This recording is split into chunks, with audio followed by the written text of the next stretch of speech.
Today I will show you how to make this video game loading screen look. So recently I've been seeing this look literally everywhere on Instagram, and especially from this one guy called Max Dur. There's a pretty high chance you guys have actually seen this guy, and his videos are just absolutely amazing, and I saw a lot of people love them. So I just wanted to show you guys how he or other creators actually make this video game loading screen look inside of After Effects. But also guys, if you're new to the channel, my name is Povikas and I run a super dope video editing website called povikas.com, where I have all of my video editing presets that I use for every single video editing project. So if you're interested in my video editing presets, I'll have a link in the description for my all packs bundle, which includes every single presets pack that I've ever made, and also every single presets pack that I will ever make as well. But anyways guys, let's get into the tutorial. Alright guys, so in After Effects I have a pretty steady clip of a girl from one of Netspin's music videos. You can literally have any clip that you want, but I would recommend the clip to be kind of still, kind of like this one. And what we can just do instantly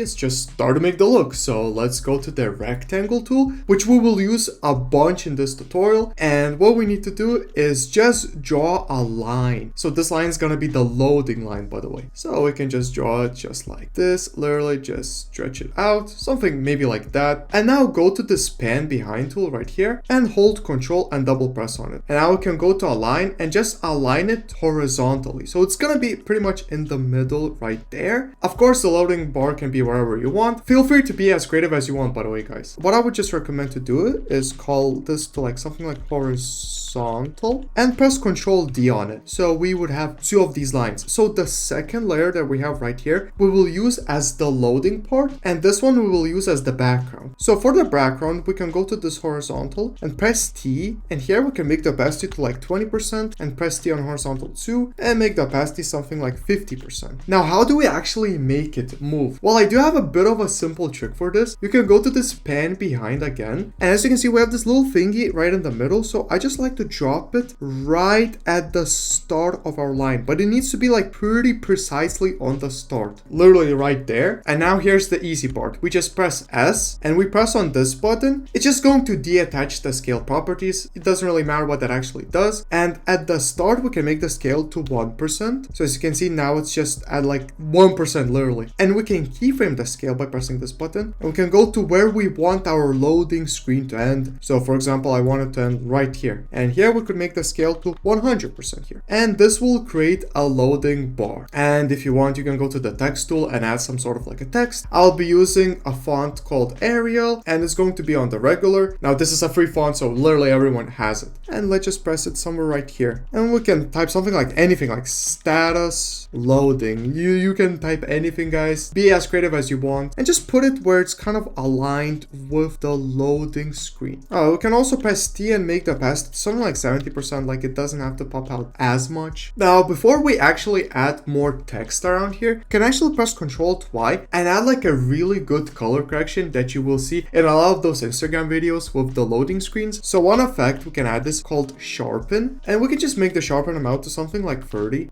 Some people are confused how I add these effects just like how I did there, so you could also just go here and type sharpen and just drag and drop it right here. By the way, you don't have to add it like I am adding these effects. And we can also add CC vignette, and this is going to darken it a little bit. So I'm gonna make the amount to 180, and it's going to darken the edges just like this. But let's also add a lumetri color, which will do most of the color correction. Let's go to the basic correction, and here I like to drag the temperature up a bit, so I'll drag it to 20 around. Now it just pops out like this. So you could keep it like this and it will kind of look like the GTA loading screens, because the GTA loading screens usually have like a bigger temperature, but we can just keep going so it's not just like GTA. We can also make the contrast to like 30, so now it's going to be a bit darker. And also let's press on the creative. Here I just like to drag the shadow tint a bit more to the blue and the highlight tint a bit more to the blue as well. Don't drag it too far down though, because that's not gonna look very good at all. And here we can also add a levels effect, which is going to make the clip, guess what, a little bit darker, because I actually kind of like it when it's a bit darker. darker. You don't have to actually like make it darker, by the way. And I'm gonna make it to something like 10.2. So now it's a bit more darker as well. But to brighten it out, you could add something like a glow effect, but make it super low. Like you can make the radius like maybe a bit high, the threshold make it like high, but the intensity make it like super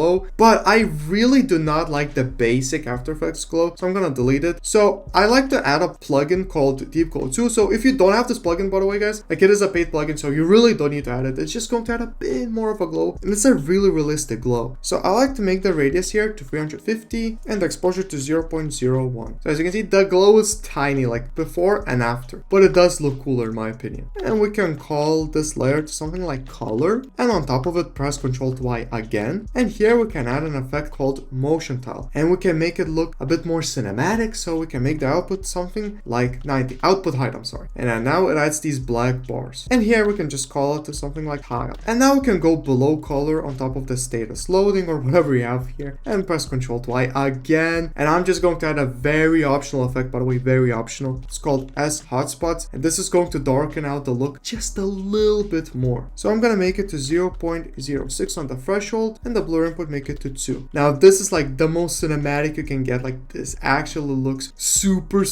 dope. Like look before and after. That is just so cool. And I'll call it the hotspots. But again, you don't need it if you don't have the Sapphire plugin, which is a paid plugin, by the way, as well. And now on top of this adjustment layer, we can make other texts that are going to be like option buttons. So let's go to this text tool and just press like right here and go to the character. And here I'm going to select a very specific font called Copper Plate Gothic Bold. It's a pretty weird name, I'm not gonna lie. And also let's make the pixels to 40 on this one. So this is another free font, by the way, everyone should have it. And here as the first option, or I guess the below option, we can type something like exit in full caps. And as an option, you can also add an effect called drop shadow and make the softness something like 30. But the opacity, let's make it to 20. So it pops out just a little bit more. And next to this text, I also like to add like an option button. So here we can go to the rectangle tool and make sure you're not selecting any layer, by the way. And you can just hold on it and make it to ellipse tool. And here it's important to make the stroke to something like 5 and go to the fill and make it to no fill. And now hold shift and just draw a little circle. I mean, the circle really has to be really small, like just like that. Yeah, just place it pretty nicely like right there. And that's already going to look really cool. Oh yeah, also make sure to drop it below the tile and color layer so it's next to the exit layer. And now what you just want to do is repeat this. So add another text, like you could just press Ctrl D and put it on top of the shape layer and call this one like load. And you can press P and just move this a little bit up like that, the position. And now we can press Ctrl D on the shape layer, as you know. And yeah, again, just move this one up next to the load. And again, you can press Ctrl D. And here you could type something like new game. Of course, type it in all caps because that's going to look a bit better. Press P and move it a little bit up. And also duplicate the shape layer and move it up again. And for the last one, I'm going to duplicate the new game. And I'm going to type continue because I think that one is pretty cool to type out. And press P and just move it a little bit up, just like that. And also press Ctrl D in the shape layer and also move it up just like that. So we have made a huge portion of this look, but it's not everything yet. So now we can actually go on top of every layer. And here we're going to make like the main text of the game. So I don't really know what game this is, so I'm just going to type video game, but for yourself, you can type any type of game that you're trying to like recreate here, I guess. So I'm gonna press on the text. I'll just type video game, and you can change this font to something like Palatino Linotype Bold, which should also be a free font, I'm pretty sure. And for this one, I just like to go to the scale by pressing S, and I like to make it to 150 and just line it up so it fits very nicely. And on this effect, I like to add a couple of effects. So I like to add noise, and I like to make it to 40%. That's going to add a bit of a grunge, and I also like to turn off also the use color noise. And also let's add Deep Glow 2, if you actually have this plugin, by the way, and make the radius to like 250 and the exposure to 0.03. And also we can add drop shadow and make the opacity like 15% and the softness to 42. And that's going to look like a really nice video game title text. Just look at that, guys. We're already really close to finishing this. Now we can add like a very optional sidebar. So I'm gonna go back to the rectangle tool by holding and pressing on it, and I'm gonna go back to fill and make sure it's solid color. Press OK and turn off the stroke to 0. And literally here I'm just gonna draw another line, but this one is just going to be vertical. And this one, I just like to make the opacity to 15%, but I like to have it as the top layer on everything. And I also like to add an effect called CC Vignette on top of here. And I like to take this point and put it